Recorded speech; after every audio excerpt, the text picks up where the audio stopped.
현재 교통 상황 어떤지 서울 요금소에 나가 있는 취재 기자 연결합니다. 김상민 기자 전해주시죠. 네, 밤새 풀렸던 기성길 고속도로 정체는 새벽 5시쯤부터 다시 시작됐습니다. 기성길뿐 아니라 연휴를 맞아 나들이를 떠나는 차량까지 더해진 걸로 보입니다. 도로공사는 1시간쯤 전부터 도로 정체가 절정에 들어갔다고 밝혔는데요. 정체는 저녁 7시에서 8시 사이에 해소될 걸로 내다보고 있습니다. 지금 서울 요금소를 통과하면 부산 요금소까지는 6시간이 걸립니다. 대전까지는 2시간 20분, 광주까지는 4시간 반, 강릉까지는 3시간 반가량 걸릴 걸로 예상이 됩니다. CCTV 화면 보면서 도로 상황 살펴보시죠. 먼저 경부고속도로입니다. 대전 비령분기점 근처 부산 방향으로 답답한 흐름을 보이고 있습니다. 서해안고속도로 서평택 부근 목포 방향도 통행량이 늘어나면서 주행 속도가 느려지고 있습니다. 영동고속도로 강릉 방향 용인 부근에서도 도로를 꽉 채운 차량이 느릿느릿 움직이는 모습이 보이실 겁니다. 도로공사는 오늘 전국 예상 교통량을 약 457만 대로 밝혔는데 수도권에서 지방으로 47만 대, 지방에서 수도권으로는 31만 대가 이동할 걸로 내다보고 있습니다. 귀성길 오른 분들께서는 그동안 명절 때마다 면제됐던 고속도로 통행료가 정상 징수되고 있다는 점, 또 고속도로 휴게소에선 식당을 이용할 수 없고 간편식 위주로 포장만 가능하다는 점도 알아두셔야겠습니다. 지금까지 서울 요금소에서 전해드렸습니다. 코로나19 신규 확진자가 닷새 만에 다시 3자릿수로 늘었습니다. 어제 하루 신규 확진자가 113명이 늘어나서 추석 연휴 첫날부터 이상이 되었습니다. 현정 기자. 어제 코로나19 신규 확진자는 113명으로 전날 38명과 비교해 3배 가까이 증가하며 닷새 만에 3자릿수로 늘었습니다. 이 가운데 국내 발생은 93명, 해외 유입사는 20명으로 점점 집계됐습니다. 지역별로 보면 서울 50명, 경기 21명, 인천 4명으로 수도권에서 76명이 발생했습니다. 비수도권에서는 부산 5명, 경북 4명, 광주 3명, 전북 2명, 대구, 울산, 충남 등 1명이 발생했습니다. 어제 6명이 코로나19 치료받고 숨지면서 누적 사망자 수가 13명으로 늘었습니다.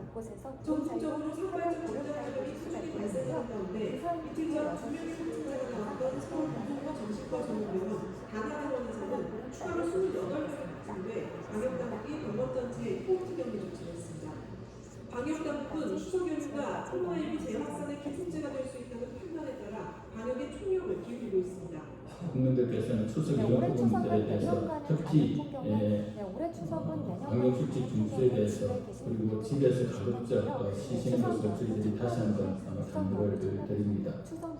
불가피한 사정으로 이동을 할 경우 가급적 소규모 가족 단위로 자가용을 이용해 이동하고 추석 차례와 관련해서 착석 인원을 최소로 줄이고 거리 두기를 지켜달라고 당부했습니다. 이 밖에 어르신 만날 때는 마스크 착용 등 개인 방역을 철저히 하고 친척이나 지인들과는 악수 대신 문례를 해달라고 권고했습니다. SBS 한지연입니다. 국방부는 북한군에 의해서 피격돼 숨진 해양수산부 공무원 이모 씨 사건과 관련해서 우리 군이 획득한 첩보사항의 사살, 사격 등의 용어는 없었다고 밝혔습니다. 국방부는 총격과 불태운 정황들은 단편적인 여러 첩보들을 종합 분석해서 얻은 결과를 재구성한 내용이라면서 첩보 처리 과정에 이해 없이 군이 마치 CCTV를 보듯 실시간 모든 사실을 파악하고 있으면서도 아무 대응을 하지 않는 것처럼 보도한 일부 매체 유감을 표했습니다.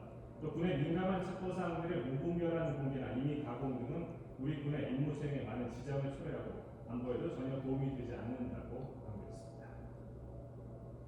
김성 유엔 주재 북한 대사가 변신을 위해서 존엄을 포기할 수 없다고 밝혔습니다. 경제적인 보상을 대가로 핵무기를 포기하지 않겠다는 의미로 해석됩니다. 김영철 기자 리포트입니다. 유엔 총회에 직접 참석한 김성 유엔 주재 북한 대사는 북한의 코로나19 상황으로 연설을 시작했습니다. 김 대사는 방역이 안정적으로 유지되고 있다면서 전염병 유입을 막기 위해 사소한 틈이나 양보도 허용하지 않을 것이라고 말했습니다. 김성 대사는 북한은 사회주의 경제 건설에 매진하고 있다면 변신을 위해 존엄을 할 수 없다고 밝혔습니다.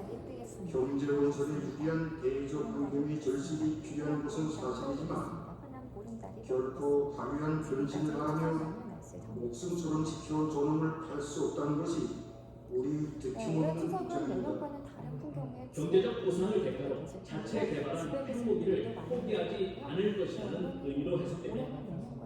김 대사는 허리띠를 조여가며 쟁취한 자위적 전쟁 억제력이 있어 조선 반도에서 평화와 안정이 숨어들고 있다고 주장했습니다. 김 대사는 10분가량 이어진 연설에서 트럼프 미국 대통령이나 미국 정부를 직접 거론하지는 않았습니다. 김 대사는 스텔스 전투기를 비롯한 첨단 무기가 한반도에 투입되고 있다면서 남측을 향한 불편한 심경도 드러냈지만 대한민국에 대한 당호를 언급하지는 않았습니다. 또 북한이 자연재해로 적지 않은 손실을 입었고 생활 안정을 위해 투쟁을 벌이고 있다고 밝혔지만 북한군의 남측 공무원 사살 사건을 언급하지는 않았습니다. SBS 김용철입니다.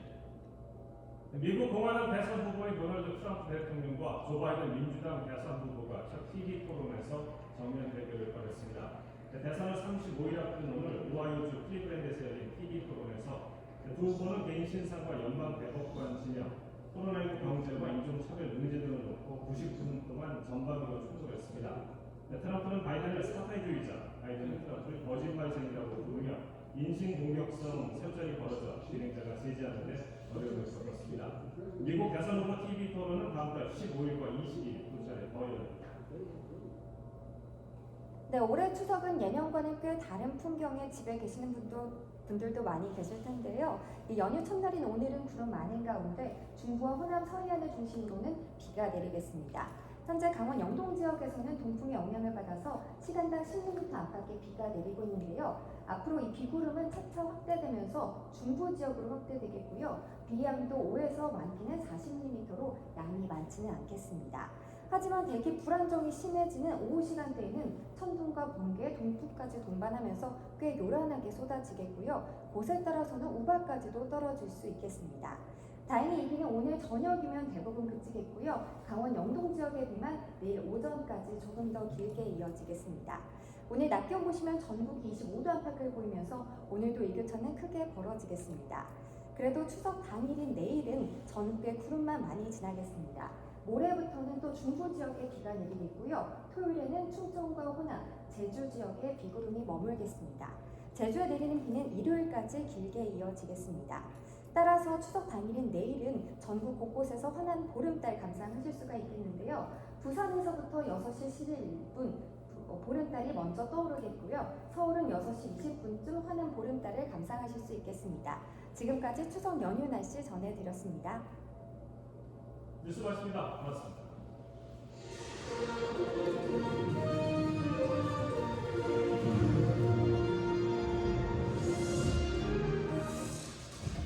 이어서 트로트를 떴다 라스트 찬스가 공개됩니다. 시간이 이동적인 것 같아요. 야구가 언제 끝날지 모르겠습니다. 끝나고 가봐.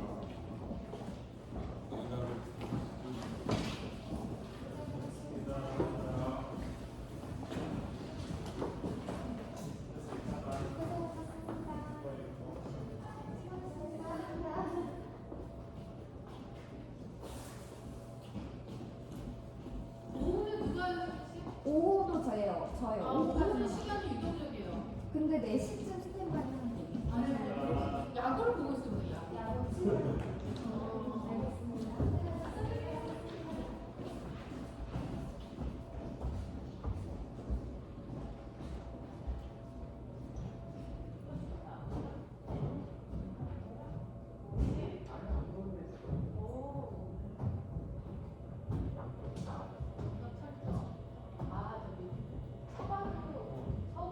서울이에요?